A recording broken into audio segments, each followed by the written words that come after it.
Good afternoon, everyone. Welcome to our webinar, Animal Welfare in the Beef Industry, Where Are We Headed?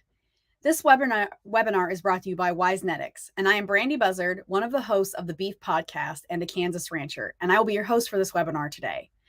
Today's topic is very important for our industry, animal welfare. The beef industry has come a long way in this matter and in recent years, but there is still work to be done to ensure that animals are treated with respect and dignity. As consumer demand for more humane and sustainable food production continues to grow, the beef industry needs to keep up with the changing expectations. So, where are we headed when it comes to animal welfare? To talk about it, we are very pleased to receive a great reference on the subject from Dr. Miriam Martin, Director of Animal Health and Welfare at the North American Meat Institute. Hi, Dr. Martin. Dr. Hello.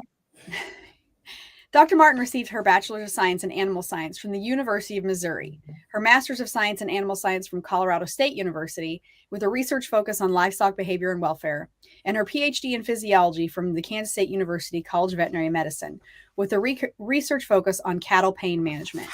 She currently serves as a Director of Animal Health and Welfare at the North American Meat Institute, where she provides expertise on a variety of topics, including emerging issues in animal health, animal welfare, and handling. Prior to working at NAMI, she weekly visited feed yards doing animal welfare auditing. As a curiosity, she lives in Canyon, Texas, having grown up on a diversified livestock operation, and her family is a part owner of a small meat harvest facility. First of all, I want to begin by thanking our guest, Dr. Martin, here for being here today. Dr. Martin, your presence is very much appreciated and crucial to our industry, and I'm sure the wealth of knowledge that you're going to share with us today will be invaluable to everyone tuning in. Thank you so much for coming. And I would also really welcome everyone that is participating in the webinar today, and thank you for your presence, time, and trust. Feel free to join in and participate as much as you like. I know that you're going to have questions during the presentation, so I encourage you to write them in the chat box as they come to your mind, and we will answer them at the end. So without further ado, let's welcome Dr. Martin and let her get down to business. Thank you. Thank you so much for that introduction, Brandy. So we will go ahead and get started. It's a pleasure to be with you all today. We are going to discuss animal welfare in the beef industry. Where are we headed? And I would certainly like to provide the disclaimer that I do not have a crystal ball of where we're going to be 10 or 15 years down the road.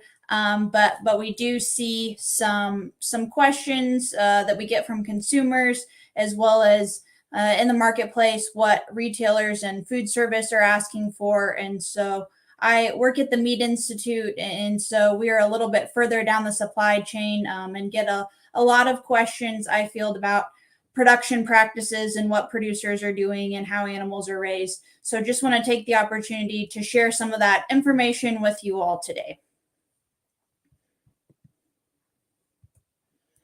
So we're going to cover a lot of topics today, and there's some intention behind that. Animal welfare is influenced by many other decisions that we make. And so whether it's nutritional or genetic, for example, there's oftentimes going to be animal welfare consequences to those decisions. And so we're going to talk about a lot of different factors that influence animal welfare, because it really is a complex topic and there really are a lot of different factors to consider. So firstly, I would just like you all to consider, if you do raise animals in the beef industry, if you were told tomorrow that you could no longer use antibiotics to treat your animals when they were sick, I think we would all feel like that was a really important tool, that animal welfare was very much compromised if we were put in that position, and we would probably feel pretty unprepared if that were to happen tomorrow. So I think that's one thing to consider. And then I think kind of the other side of that is, if we were to be told tomorrow that 10 years down the road, we were going to have limited classes of antimicrobials that were available to us, and that we were going to need to make some management and some genetic changes over the next 10 years in order to be prepared for that, then what would you start doing tomorrow? And so I guess the point of what I'm trying to share with you today is that I do think there's a lot of value in preparation and understanding what's coming, so that we can be prepared in the instance that we potentially do have some tools that are less available to us down the road than are currently, and maybe have some new tools, which is also exciting. So that's what we're going to dive into today. So, firstly, let's talk about antimicrobials and where we're headed in that space. There is a lot of talk about this globally, and kind of where what we see as the writing on the wall is that in the food animal industry, there is likely going to be some type of limited use moving forward. And so the likelihood that the classes and the number of antimicrobials that we have at our disposal to use to treat animals in the future is likely going to become less and less. So, in order to be prepared to combat that and still certainly prioritize animal welfare, there's some things that we need to think about. And so, firstly, I think genetics is certainly going to come into play. And we're going to talk about genetics throughout this presentation. That topic is going to come up. And my thought and a little bit of background on that is that in the past, we've made genetic selection decisions based on, for example, growth or carcass traits or lots of things related to profitability. And that's been great and made a lot of sense for our operations. And I think we're going to continue to evolve to make some more selection decisions based on some more parameters in the future. And so things like disease resistance, I think, are probably going to dictate what some of our selection decisions are moving forward.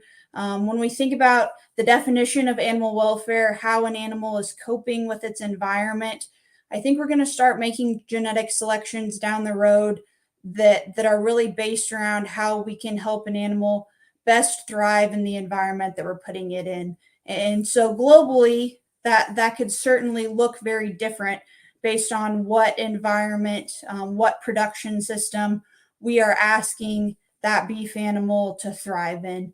And so I think that's something that's going to be important to consider moving forward. Is that I think genetic selection based on animals that hopefully are going to be more disease resistant, for example, when they arrive at the feed yard, are less likely that they'll need to be treated for BRD, is certainly something that I think could become a reality down the road.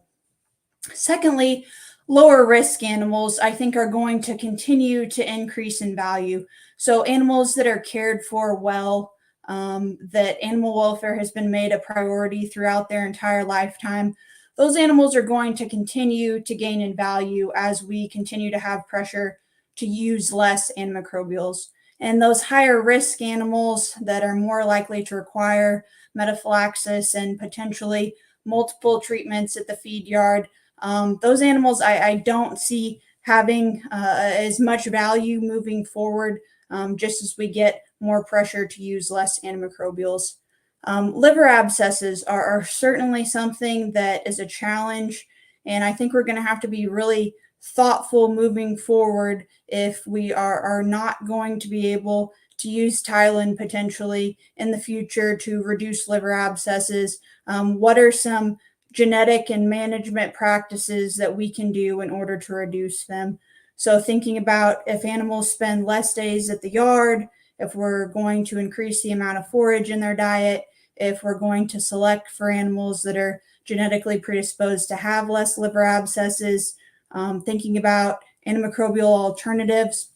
I think all those things are going to come into the conversation moving forward as we think about ways to tackle liver abscesses, that in the instance that moving forward we don't have the antibiotic option. And so I think the continuing theme throughout a lot of what we're going to talk about today is just really thinking about, from a management practice standpoint, what are some changes we can go ahead and start incorporating into our operations in order to be well prepared down the road, if some of these things we talk about today do become a reality. So something that is maybe not all of our favorite topic to discuss, but I think something that's really important to keep tabs on and understand what they're doing, are animal activists.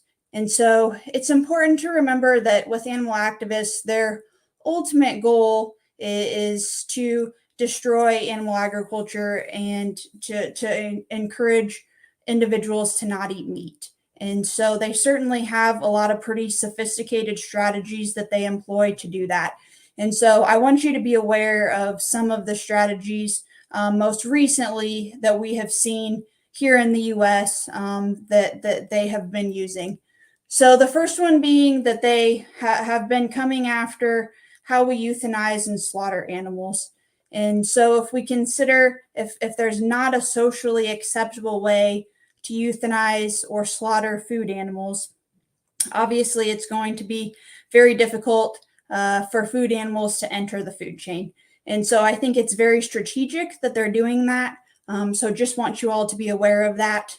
Secondly, emerging diseases is something that we foresee as being very challenging to the livestock industry. So particularly for beef, the threat of foot and mouth disease coming to the US is something that I think we need to be well prepared for and have a plan for, and be knowledgeable about from the perspective that if we were to have a foreign animal disease that did cause an outbreak in the US, the likelihood that we may have to depop some animals is pretty high. Whether or not activists will be able to figure out what farms or ranches we may be depopping on. Some of that information in some states may be pretty publicly available potentially. The likelihood that a rancher could be in a really stressful situation trying to depop some animals and have activists that were there at their operation protesting is certainly something that could become a reality. And I think would make that already stressful situation potentially a lot worse. So I think that's something that's really important for us to think about from a foreign animal disease standpoint is being well prepared from an animal welfare standpoint in the event that we do get a lot of press surrounding that we are prepared to answer questions about how we're prioritizing animal welfare. And then finally, something that is important to keep tabs on is there are some new investor consulting groups that are led by animal activists. One of them is the Accountability Board. Another is the FAIR Initiative. I'm not super knowledgeable about them. I think for good reason, don't have a lot of information about them publicly available. But the idea is that they are going to influence investors and hold them accountable to commitments that they have made in the animal welfare space. For example, cage free or gestation crate free by a certain period of time in the future. And so they are speaking with and trying to influence investors at a very high level of some production companies as well as retail and food service.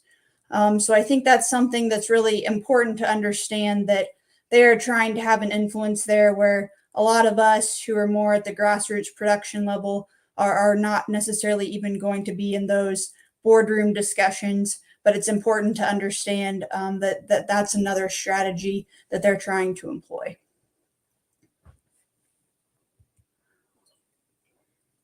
So then let's talk about technology. I think there's a lot of new and exciting things in the technology space that are going to very much improve animal welfare moving forward, which is really exciting. So I think when technology becomes really valuable from an animal welfare standpoint is when we really work with cattle's behavior and take advantage of that and have a good understanding of it. And so sometimes there are changes with the health of the animal that are not visible to the human eye, that a cowboy out riding a pin could not pick up on, that with some of today's technology, we can recognize really quickly, which I think is super exciting. So we have accelerometers that measure the number of steps an animal is taking, and so we can quantify their activity. So if they're not walking up to the bunk, or they're not walking to the water and they're just standing in the corner of the pen, we can quickly notice that.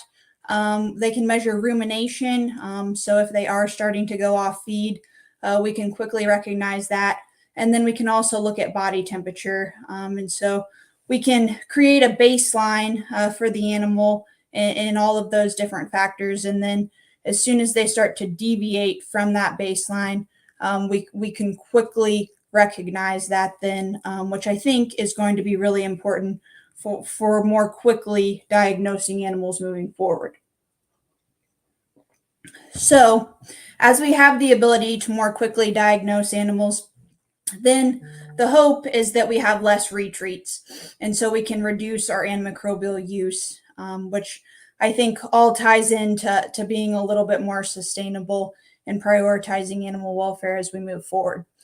Another exciting technology is virtual fencing that I think also very much takes advantage of understanding the animal's behavior. And once we get those animals trained to virtual fencing, can do a lot with sustainable practices.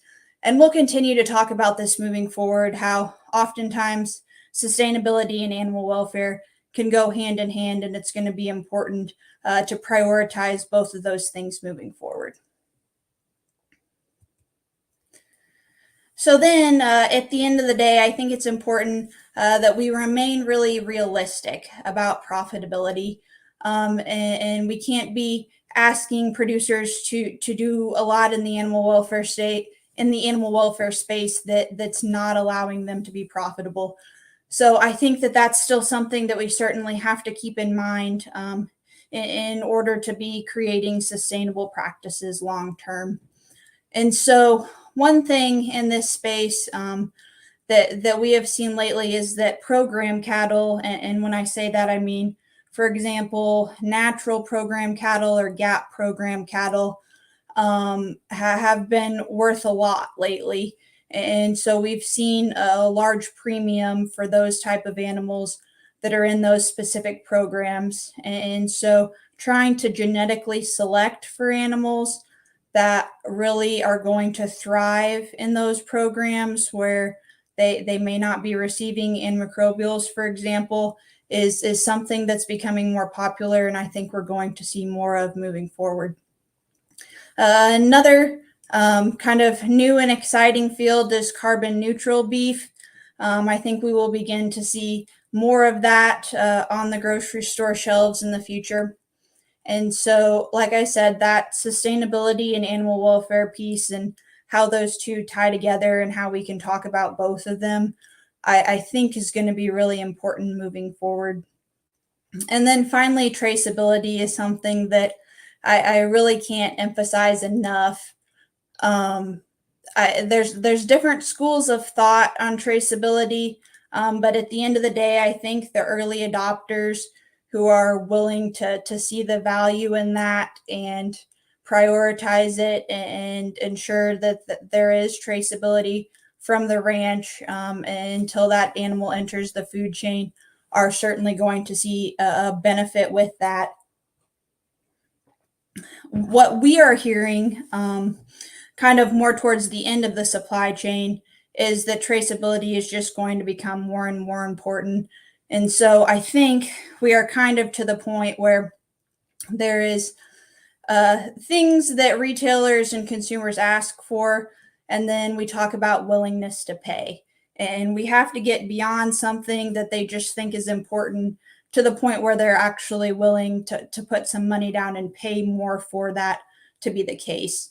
And so I think with traceability, that's something moving forward that it will be interesting to see how that evolves, if it's going to move from something that is just a priority and an ask into the space of something that retailers and food service are willing to pay for.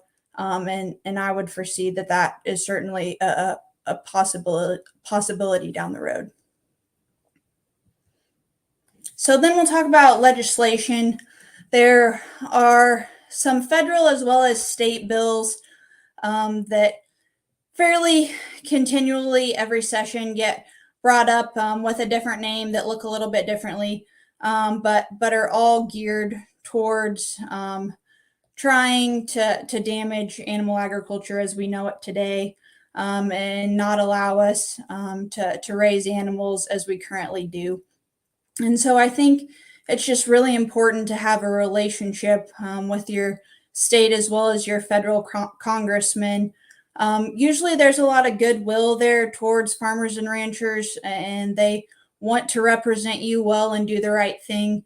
Oftentimes, I think they just probably read some of the titles of these bills, which can be misleading and may not understand that it can certainly have a negative impact on animal agriculture. Oftentimes, they're under the guise of a more humane type system. And so, just being diligent in creating those relationships and helping them understand the impact that some of this legislation would have on you as an operator, I think is super important. And just one topic, for example, is mRNA vaccines. So, mRNA technology is used in COVID-19 vaccines. It's not something that's currently used in livestock vaccines. It's not a platform that's used currently in the US, but there is a lot of potential in some of these transboundary global diseases like foot and mouth and African swine fever to want to use that mRNA vaccine platform technology moving forward. And we're seeing a lot of state bills that are popping up trying to make that mRNA vaccine platform illegal to use for potentially people as well as animals in their state. And so I think it's important for us to not only think about, well, no, it's not currently a tool in our toolkit, but we certainly don't want to be limited moving forward as we're trying to encourage new platforms and new technology to have legislation in place that discourages us moving forward in those areas is really not a position we want to be in. So then something that I think has been top of mind lately for some folks is the weather. And so having extreme weather events is something that can very negatively impact animal welfare. And this is something I think we certainly experience, probably even in a more exaggerated way in the beef industry, just because our animals are more extensively raised in comparison to pork and poultry. And so I think it's important for us to think about moving forward how we can mitigate animal welfare impacts of extreme weather events. So I think we have seen lately in the press, certainly some bad press surrounding the negative impacts that extreme events, whether extreme heat stress or cold stress and blizzards, can have on beef cattle. And I think in some ways that's difficult for us as an industry. We certainly want to look like we are caring for our animals and doing everything that we can for them. So I think just thinking about moving forward, what are some ways that we can try and mitigate the negative impacts of those extreme weather events on our animals, and then how we can tell that story is going to be super important just to the general public, because I do think that this has lately just been an area in the press where agriculture has looked like we have ways to improve. So then I'd like to talk a little bit about accountability throughout the supply chain. And this is something that I think we're going to begin to see more of. So pre-harvest defects, for example, whether that be bruising or abscesses, I think there's going to be more of a push to figure out where some of those things happened, and at what point in the supply chain maybe that animal was in a negative welfare situation, whether it being at the feed yard or in transport or once it got to the plant. So I think we're going to start seeing more of that. There seems to be a push to have a little bit more accountability, that nobody starting at the ranch is probably in the future just going to drop off their animals and that be the end of it, and they never hear anything about them again, and not know much information. I think there's going to be a lot more communication throughout the supply chain, which I think is a good thing. We also see this with pathogens and other species, and I think at some point this will begin to be the case in the beef industry as well. For example, salmonella, figuring out those animals that have a higher pathogen load when they are coming to the plant, and then figuring out why that is. So, doing some tracing of where those animals came from, I think is probably going to become more of a reality moving forward. And then finally, antimicrobial resistance is very much something that we see a lot of pressure, particularly from government agencies in the US, really wanting to come all the way back on farm or on the ranch and trying to find that source of antimicrobial resistance. And I know that's something that as producers really feel the need to push back hard on. But I definitely just want you all to be aware that that certainly could be a reality moving forward. That if they do identify some resistance mechanisms, that they are going to try to do an investigation and trace back to where those might have originated. So I think it's just important to be prepared and understand that some of those things may become more of a reality of things that are found at the plant. May be traced back to the feed yard and the ranch a little bit more than they have in the past. So then we'll talk a little bit about pain management, which is pain management is what I did my research in during my PhD, and it is something that it's fun to watch evolve in the US. I still think that we are pretty behind a lot of other countries in how many products we have approved. But I think that's going to continue to evolve as well. I was talking to a lawyer in Kansas City a few weeks ago, and out of the blue, he just brought up that he thought pain control was super important, which I thought was really interesting. So I do think that moving forward, it is going to be something that we continue to get a lot of questions about. Thinking about what painful husbandry procedures you employ at your operation, thinking about if there's a way that you can reduce those, or if you can castrate or dehorde or brand earlier in the animal's life, and then thinking about what your pain management options are.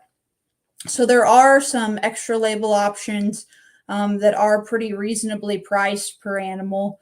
And so just having that conversation with your veterinarian, I think is going to be very prudent moving forward, regardless of whether or not you decide it's something that's feasible for your operation currently. In the future, may not be so voluntary and may be a little bit more like a requirement. So I think to be ahead of the curve, what would certainly be a good idea to go ahead and just ask your veterinarian what options are available to you and think about what you could maybe use. So then across the board, I think verification is something that we're going to see more of. There's a great deal of verification at the plant. There's beginning to be a great deal of verification at the feed yard. And I would certainly foresee eventually there being that trickle down to the ranch. And I don't think that's going to happen tomorrow, but I do think it's something that's on the horizon. So keeping individual animal records is probably something you're going to begin getting questions about. There are beginning to be more software platforms for ranchers to input some of that individual animal information to help you make good selection decisions. And I think as more of those platforms become available and become easy to use, and hopefully are pretty cost effective, that's going to be a little bit more of an expectation that we do a little bit better job of collecting all of that information. There's certainly some questions that I get that are not things that I had ever thought about before, but I get asked oftentimes, what's the percentage of time that beef cattle on an operation are on pasture? So thinking about how often your animals are on pasture versus in a dry lot, maybe something that moving forward you do get asked about. Mortality is very much something in the animal welfare space that is being incorporated into a lot of standards, which I think can certainly be challenging with extreme weather events. Thinking about how we need to educate folks about when we may have higher morbidity and mortality than usual, I think is important. Transport time is something that Europe and Canada pay a lot of attention to, and I think is probably going to come to the US at some point. We are much more extensive and haul animals a lot further in the US than they do in Europe. And so it's really important when we think about animal welfare standards to help them understand that. But the likelihood that there's going to be a push to have shorter transport times and that animals are rested more in between, in particular animals that haven't been weaned yet, could certainly foresee that in the future.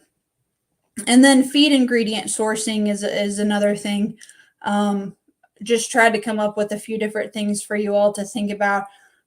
Probably not things you'd ever considered someone might ask you, but understanding where you are sourcing your ingredients from is another question that we may be asked moving forward. And so finally, I think it kind of all comes down to what are the questions that the consumer is asking.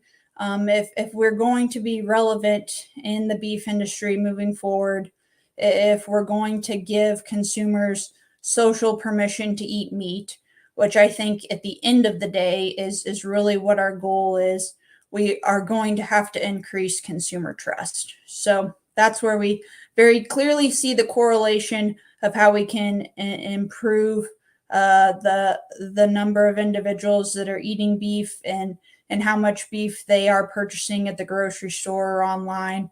Is if we can increase their trust in the beef industry, we can increase the amount of beef that they purchase. And so I think it's really important for us to think about how we're going to do that in order for us to be sustainable moving forward and continually be able to raise beef and sell it to the consumer. And so one obstacle that I see in accomplishing that is label claims. And so we have created a lot of label claims around humane and different animal welfare claims that I think can potentially be pretty misleading and pretty confusing. And so I think as we try to educate consumers more and explain to them what we do on our operations, I think they have less trust in some of the label claims that we currently have on beef. And so I think it's something that is going to be really important for us to consider moving forward. Is from a marketing perspective, I think it's easy to get the verification to add some label claims surrounding animal welfare and increase the amount of product we're selling currently. But I think long term, we certainly may see some negative impacts of not having a lot of transparency and some of those label claims being kind of confusing to consumers and them really not understanding exactly what they mean. So I think it's important to think about the long game with that, particularly if you are selling beef directly to the consumer and how you're explaining your practices for how the animal was raised, being really transparent, doing a good job of explaining exactly what you mean when you make certain claims, I think is very much going to benefit us with building relationships moving forward. So to sum up kind of where we are headed, I think data is going to continually be more and more valuable. So thinking about not only how you can capture more data about your operation, but then what software can help you then take that data and use it to make well-informed decisions about your operation, I think is very much going to be important moving forward. Secondly, understanding what you do well on your operation and capitalizing on that, how you care for animals well, I think is going to be very important. using technology to your benefit. So making sure that you have someone who explains it to you well, you understand what you can do with it, and how you can get the most out of it. There's some really neat things that we're starting to be able to do in the animal welfare space with technology. So looking into those, I know some of them are still pretty expensive, but as there's more competitors that come into the marketplace, some of that technology is going to become more feasible for ranches to be able to purchase, and make sense on a per animal basis. So being knowledgeable, and asking some questions about what's available to you, I think is a great idea. Thinking about how to operate without certain things. So in the future, were you to have a lot less antimicrobial classes available to you, um, how are you still going to be profitable and prioritize animal welfare and keep your animals healthy? If that's the case, I think is very much a question we need to be asking ourselves. Trying to stay a little bit ahead of the curve. So I think we realize that, as we evolve as an industry, that we can wait until we have requirements and are told to make changes, or we can go ahead and be a little bit earlier operators, and figure out, what some of the kinks are and some of the new technologies and trying new things, and go ahead and implement them and have a good understanding of what it takes, in order to do that on our operations. I think is going to be important. And then finally, I know sometimes this gets to be a little bit cliche, but telling your story is super important. And I mean that, just locally in your community, in the people you interact with every day, helping them understand what you do and why you do it, being able to understand the why, and explain it when someone does ask you why you raise your animals the way that you do. I think being prepared, across the board to answer those questions as an industry is super important moving forward, in order to continue to build trust with consumers. So I know those were a lot of big picture type things that may not seem super tangible. So I just want to leave you with a few small steps of if you were going to try and go out tomorrow and think about what are some changes, on your operation that you could start considering. Firstly, really making sure that you have a strong veterinary client patient relationship. We certainly have a shortage of rural veterinarians in the US. And so finding a good one and having a relationship with them and being able to call them and ask them for advice, I think is invaluable. And so putting the time in to find that person, I think is going to greatly benefit you, and making sure that they do come out to your operation and have a good understanding of your goals. And we'll see further down the list, the importance of an outside perspective. And I think veterinarians can certainly offer that and have a lot of expertise in the animal welfare realm. And so bringing them out to your operation and asking them, ways that they see you could improve, I think is a great place to start. Secondly, thinking about how you're keeping records and if there's a more effective way to do so, and then if there's a more effective way to utilize that data. Are you just keeping records, or are you really using that information to help you make more informed decisions? And so thinking about what information platforms are out there to help you capture that data and then make good decisions with it for your operation, I think is money well spent. Thinking about what you can do to lower inputs.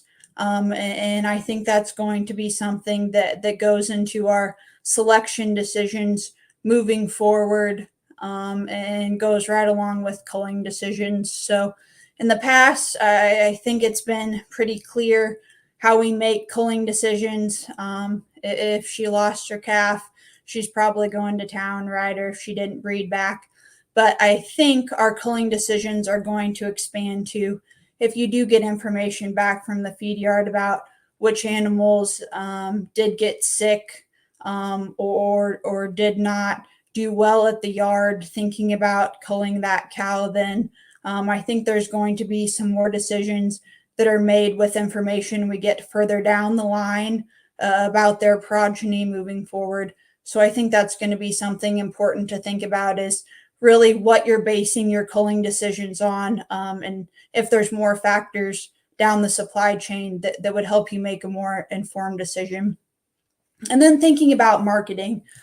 So, are you marketing your animals based off of different animal welfare practices? And if so, are you trying to be transparent about that? And if not, is that an opportunity for you to do so? Thinking about how we can bring in outside perspectives in order to help us improve, I think is something that we spend a lot of time on our own operations and don't get out and see what others are doing as often as we probably should. And then finally thinking about the consumers that you interact with. And so I know it can be kind of daunting to think, well, I'm not going to be one of those individuals on social media like Brandy who has thousands of followers. We can't necessarily all be as cool as her. But that being said, we all interact with consumers, and there's certainly a lot that we can all do with those individuals that we do interact with on a daily basis. So I would just challenge you to consider that as well moving forward. So with that, more than happy to take any questions you have. I think we have some comments that have come in. So Brandy, we can start working through those. And thank you all so much for your time. Yes, that's great, Dr. Martin. Thank you so much for being here and for your presentation. We really appreciate you sharing your insight and your outlook on such a highly critical topic that affects so many people in the beef supply chain. And I know I'm not alone when I say that your words were both thought-provoking and encouraging as we look on how we're going to manage animal welfare, also in tandem with the sustainability as we move forward. So we do want to get to our questions. There have been a lot of questions come in the chat, so I'm just going to start rolling through these. One question is, virtual fencing is an interesting idea. In what other areas do you expect technology to make progress? Yeah, so I think just thinking about on farm, I think certainly disease control is going to be one where we see a lot of new diagnostic tools coming out, that we kind of start at the feed yard where it's a little bit more controlled environment. And then kind of once we get how the technology, how we can figure it out, how to use it there, then I think we move back to the ranch. But I do think that virtual fencing and putting some tags in that have accelerometers on them in cows and more extensive systems, we're going to be able to figure out when they're in heat, when they're lame, when they're sick, when they're calving. I think all potentially without being there looking at them moving forward, which I think certainly can have some benefits from an animal welfare perspective. Certainly. I mean, it sounds like that's the direction in which we're heading. So, the next question is, and I don't know who these are from, so they're from the chat box, but how can these initiatives impact economics while prioritizing animal welfare in the beef industry? And how can it be balanced with the need for efficiency and profitability?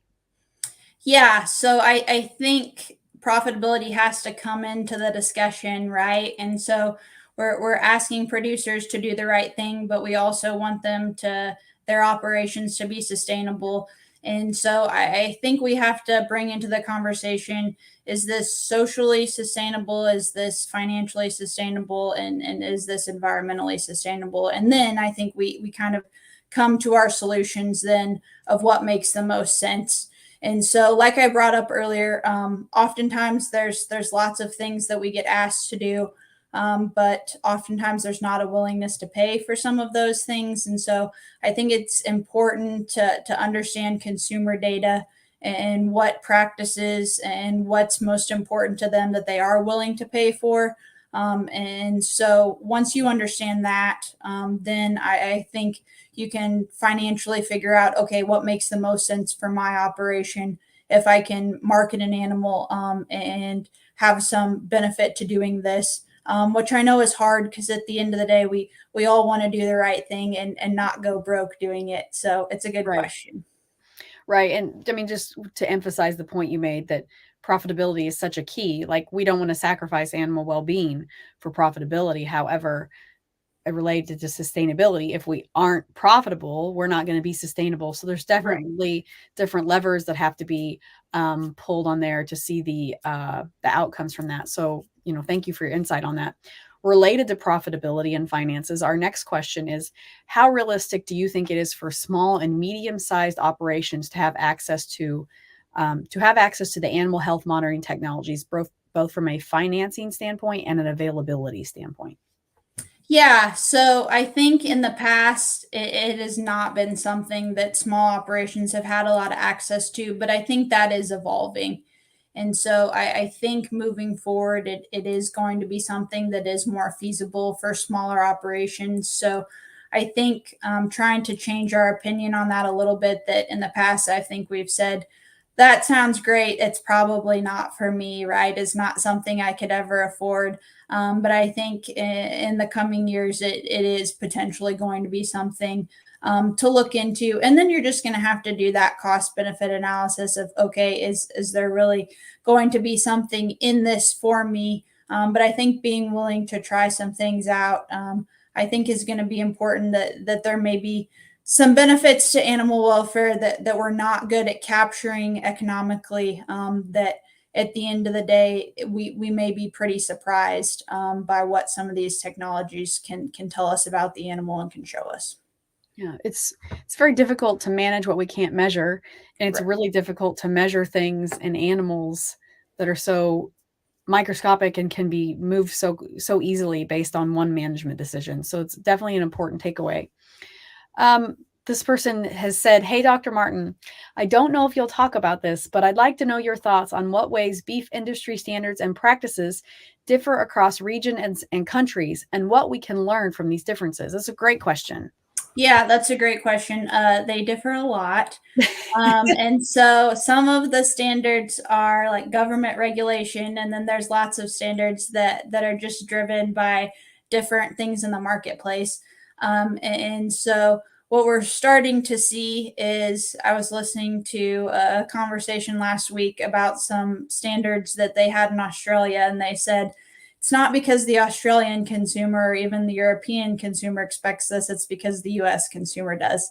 So I think it's also important to think about, sometimes there's even standards that we're held to because we export beef to that country.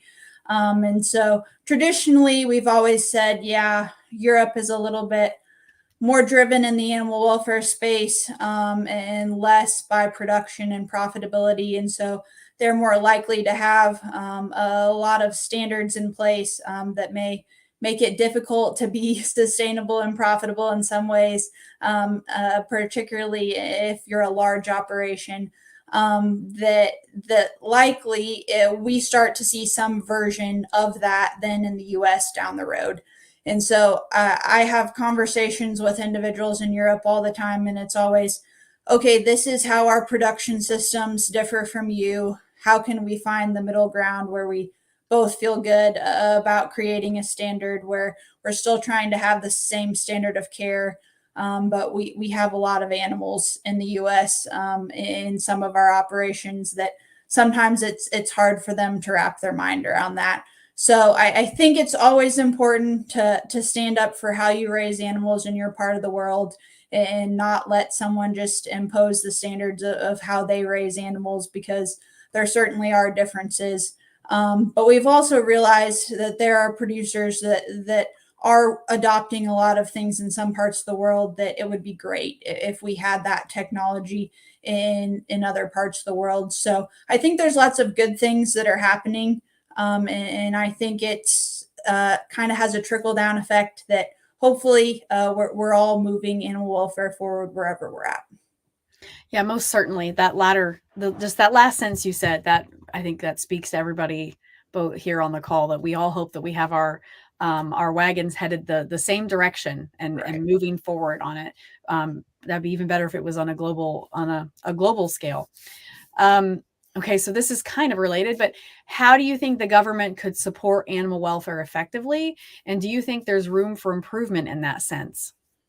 Yeah, so there's a lot of talk about national animal welfare legislation. And so I would just encourage everyone who is involved in the beef industry to think about if that's something that you would be in support of or not, and let those that represent you know that, because that is something that I do think regularly gets brought up, mainly just because there are so many states that are bringing their own legislation, that if we did have something federally that was a standard, we would potentially have states that were a little bit more unified in what they were doing and what the standard is. So I think it's important to think about what the impact would be on you, and if that's something that operations are in support of or not, and let those that represent you in Washington know that, because there are a lot of questions about it. And there's also just a lot of lack of education of what goes on operations. And so the more we can do to help them understand what we're doing, we're currently dealing with some legislation where they talked to a small animal veterinarian and thought, okay, I understand the impact this is going to have on food animals, as a result of that. And so oftentimes they're not even getting someone that's involved in agriculture that's talking to them about the impact of legislation. So we still have a ways to go in terms of making sure that we're being heard. What you were just saying about speaking to a small animal veterinarian and then assuming that just applies blanket to all of agriculture. When I was listening to you speak earlier about, you didn't have a crystal ball, and then that there was animal rightists that were that are getting on these key investor groups and things like that. These industry organizations or these investor groups, are they ever taking a step back in your experience, as you're working with them? Do they ever take a step back and think we should ask a farming or ranching organization, or we should talk to farmers and ranchers? Or do they just take the animal rightists words at face value and run with it? I mean, I'm wanting to know if they do any further digging, and how those of us on this call can maybe help or be a part of that and somehow help provide that information to those investor groups. Yeah, absolutely. So I think sometimes yes and sometimes no. So a lot of these companies have an animal welfare policy and they have an antimicrobial use policy. And oftentimes we see that they get pressure in terms of what should be in that policy. For example, McDonald's has a really good policy where they talk to a lot of different food animal veterinarians and have really considered a lot of different scenarios about what practices we can implement and how we can be good stewards, and really have included all of that in their antimicrobial use policy. And then we also see instances where they really don't do much research. They hear from one of these, like the accountability board, for example, what they should be putting in there, and they just run with it. And then we read it and say, do you understand who you source cattle from? That's your policy is not what's occurring. And we certainly don't want those things to not match up, right? Where we're making a commitment and saying we're doing something in agriculture that is not accurate in terms of how we're raising animals. So we see some of both. If you know where you're sending animals to, I would certainly encourage those individuals, get on there and look at what their antimicrobial and their animal welfare policies are. And if they're great and they do a good job of describing what's important, awesome. If not, lots of times they have the little chat box of give us some feedback, that oftentimes it's consumers who are sending in questions, and it's kind of one-sided. That the opportunity for producers to say, hey, this doesn't really accurately reflect how I raise animals, and I do care a lot about my animals and do try and improve my practices. I think telling that side of the story is going to be important in order for us to continue to have good policies.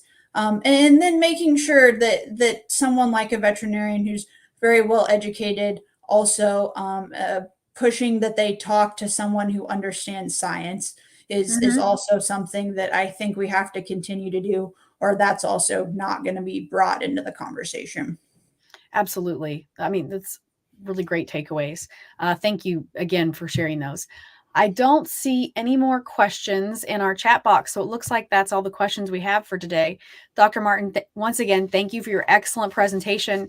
You've done a great job of gathering very relevant and timely information about animal welfare and sharing that with us today, and we're really grateful for your contribution.